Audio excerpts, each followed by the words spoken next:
Salut, c'est Marco de Top for Fun. On se retrouve aujourd'hui pour la vidéo de comparatif de Mega Comparo de la gamme J 2017. Il s'agit donc du J3 2017, du J5 2017 et du J7 2017 qui sont présentés devant vos yeux.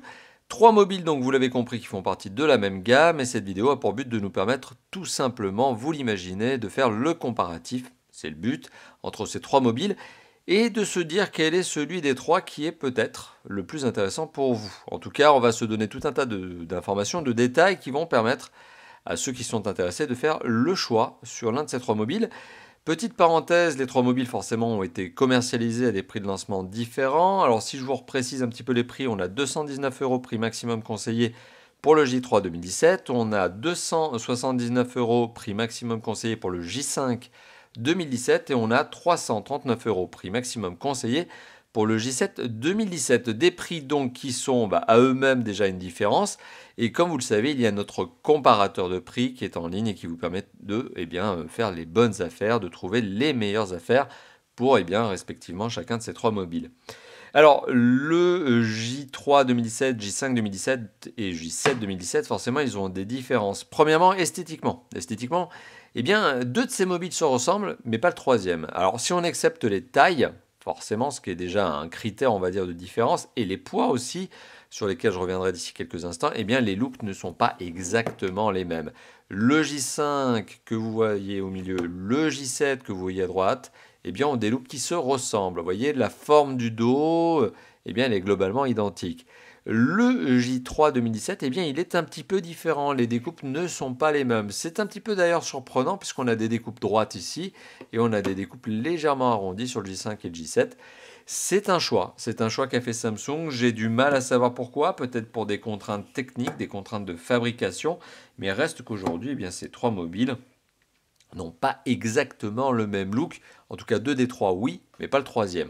Et c'est un petit peu ce que l'on va ressentir tout au long de cette vidéo, c'est que le J3, c'est un peu le canard boiteux. C'est un peu celui qui est laissé de côté et qui est un peu, allez, on va le dire méchamment, mais qui est un peu au rabais.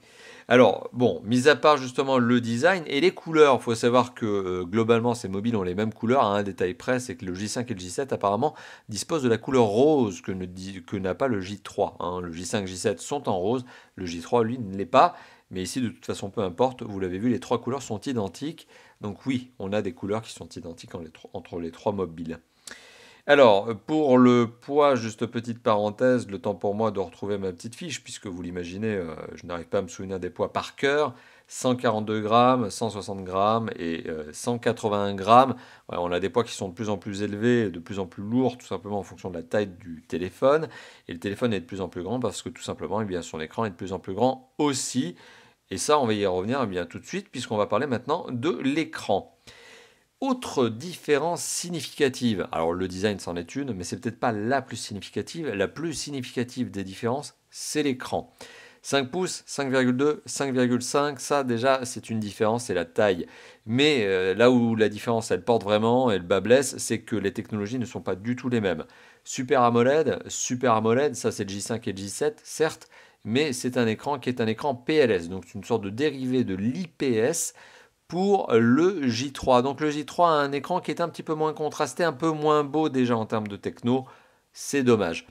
Autre différence, le seul de ces mobiles ici à être Full HD, c'est le J7 2017. Les deux autres mobiles sont en 720p, donc c'est du HD. Donc là encore, une fois de plus, il y a une différence. Et la différence fondamentale, c'est non seulement la technologie, la taille d'écran, mais aussi la qualité d'image, la netteté d'image qui est en faveur du J7 2017, qui a donc, vous l'aurez compris, le plus bel écran, l'image la plus belle. En termes de performance, alors là aussi, forcément, on a des différences et vous l'imaginez, en fonction de la croissance dans la gamme, J3, J5, J7, les performances ne sont pas les mêmes. Le J3, J5, J7 ont globalement des performances qui se ressemblent, qui se tiennent. C'est-à-dire que ce sont des mobiles qui sont capables de faire des jeux 3D de la même manière, qui sont capables de faire tourner des applications à peu près de la même manière. Mais quand on fait les benchmarks sur Antutu, bah, les scores ne sont pas tout à fait les mêmes tout de même. Pourquoi? Bah, parce que forcément les composants ne sont pas exactement les mêmes. Alors je ne vais pas rentrer dans le détail des composants parce que ce détail des composants, eh bien, vous pouvez tout simplement les retrouver dans les tests respectifs de ces trois mobiles. Le but ici, c'est pas de refaire le test, mais c'est tout simplement de benchmarker les mobiles entre eux. Et on voit qu'en termes de performance, eh bien, on n'a pas les mêmes. Alors ici, on est sur Antutu V7, la dernière version à date. On est en février 2018 lorsque je fais cette vidéo. C'est la dernière version à date justement du benchmark, de l'outil de benchmark. 43 000 points pour le J3 2017, 58 000 points pour le J5 2017, 61 000 points pour le J7 2017. Donc globalement, le J5 et le J7 se tiennent, ils ont les mêmes performances. Le petit canard boiteux est encore laissé de côté, mais au global, comme je vous l'ai dit, à l'usage, on ne sent pas vraiment la différence. Alors la différence, pourquoi cette différence de scoring? C'est tout simplement que le J3 2017 est peut-être un peu moins performant en termes de jeu 3D.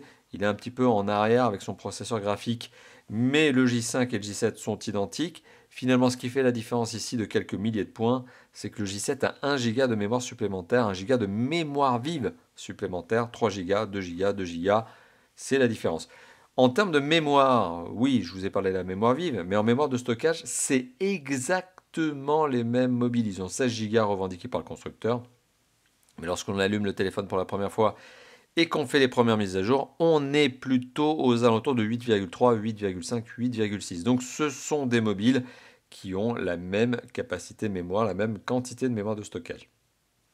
Alors autre point qui fait la différence notamment, eh bien c'est tout simplement, et je vois que je n'ai pas l'application ici Sensor Box, qu'est-ce qui fait la différence aussi? C'est que les capteurs ne sont pas les mêmes. Alors globalement, on a la même connectivité 4G, OK, etc. Donc les mêmes fréquences, tout ça, c'est bien, certes. Mais en termes de puces GPS, notamment en termes de localisation, le J5 et le J7 seront meilleurs que le J3. C'est à peine perceptible, mais c'est le cas. Autre parenthèse, seul le J5 et le J7 ont le capteur d'empreinte digitale dans le bouton accueil ici, le J3 ne l'a pas. Petite mesquinerie, c'est dommage justement que le J3 soit encore laissé de côté. Autre mesquinerie qui, à mon avis, alors là pour le coup est vraiment dans l'aspect, je viens de le dire, une vraie mesquinerie et c'est vraiment dommage, le J3 n'a ni boussole, ni gyroscope, ni capteur de luminosité. Ce sont, à mon sens, des vrais manques aujourd'hui pour un téléphone en 2017-2018. Je trouve que c'est très mesquin de la part de la marque. D'ailleurs, on sent de la part de Samsung que c'est une volonté pour marquer la différence avec les deux autres mobiles, avec les trois autres mobiles au total. C'est vraiment fait pour mettre une barrière ici et c'est pas vraiment une contrainte de coût puisque finalement ce type de capteur ça ne vaut quasiment rien, c'est quelques centimes. Donc dommage encore de voir le J3 pénalisé pour montrer la différence finalement avec le J5 et le J7. Autre différence, c'est le DAS, le débit d'absorption spécifique.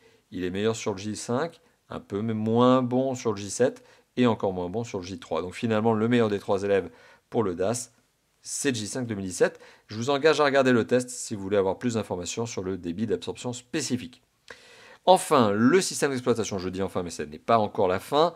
Le système d'exploitation, il est strictement identique, c'est de l'Android Nougat, donc 7.0 pour les trois, et les trois mobiles ont été mis à jour de la même manière avec la surcouche de Samsung, qui est la Samsung Experience 8.1, c'est tout pareil. À quelques détails près, des applications qui ne sont pas forcément disponibles sur les trois mobiles, à quelques détails près, et on ne le sent pas, c'est la même chose. Restent donc deux choses, deux points, deux usages qui permettent de faire la différence entre les mobiles. C'est d'une part la qualité photo et d'autre part l'autonomie.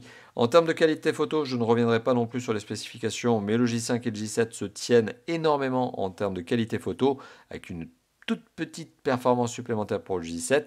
Mais globalement, ces deux mobiles offrent une qualité photo qui est très similaire, voire même identique. Le J3 est encore laissé de côté. Malheureusement, il est un petit peu moins bon. Il n'est même pas un petit peu moins bon, il est clairement moins bon, notamment sur les selfies. Encore une fois de plus, le J3 est clairement mis en arrière par rapport à ses deux grands frères. Pour l'autonomie, c'est une chose qui est assez surprenante, c'est que les trois batteries qui sont internes dans ces téléphones et qui ne sont d'ailleurs pas extractibles, puisque les téléphones sont des monoblocs, les batteries sont de capacité totalement et radicalement différentes. 2400 mAh, 3000 mAh et 3600 mAh. Eh bien, donc on a des capacités qui sont radicalement différentes, mais l'autonomie est globalement la même, et c'est probablement lié aux tailles d'écran, et c'est probablement lié aux performances. Ce qui fait qu'au final, les trois téléphones ont globalement la même autonomie. Ils sont plutôt corrects, plutôt bons. Ils arrivent à dépasser le 1 jour avant la recharge. Et bah voilà, ils sont même plutôt dans les mêmes standards. Alors, globalement, vous l'avez compris, il y a deux téléphones ici qui se rejoignent, qui sont très proches, et puis un troisième qui est un peu de côté. Les prix sont complètement différents, ça aussi c'est un moyen de choisir son mobile. Mais en termes de conclusion, qu'est-ce qu'on peut dire? Est-ce qu'on peut dire que ces trois mobiles sont satisfaisants? Oui, forcément, ils le sont. Et je vous rappelle encore que vous pouvez regarder les tests pour en savoir un peu plus. Mais le but ici, ce n'est pas de dire si les trois mobiles sont satisfaisants chacun dans leur scope, c'est plutôt de se dire quel est le meilleur des trois. Et forcément, si le budget n'est pas le problème pour vous, le meilleur des trois, c'est le J7 2017, mais de si peu par rapport au J5 que, eh bien, si on prend en considération le budget, finalement, le meilleur rapport prix-performance, satisfaction, qualité et autres, ça reste, à mon avis, le J5 2017 à un détail près, sa résolution qui n'est pas Full HD. Donc personnellement, moi, ça me pique un peu. Clairement, j'aurais plus de tendance, plus de préférence, on va dire, pardon, plutôt tendance à aller sur le J7 2017. Ça, c'est ma préférence personnelle. Mais c'est vrai qu'en termes de rapport prix et satisfaction, le J5 reste sans doute probablement le meilleur.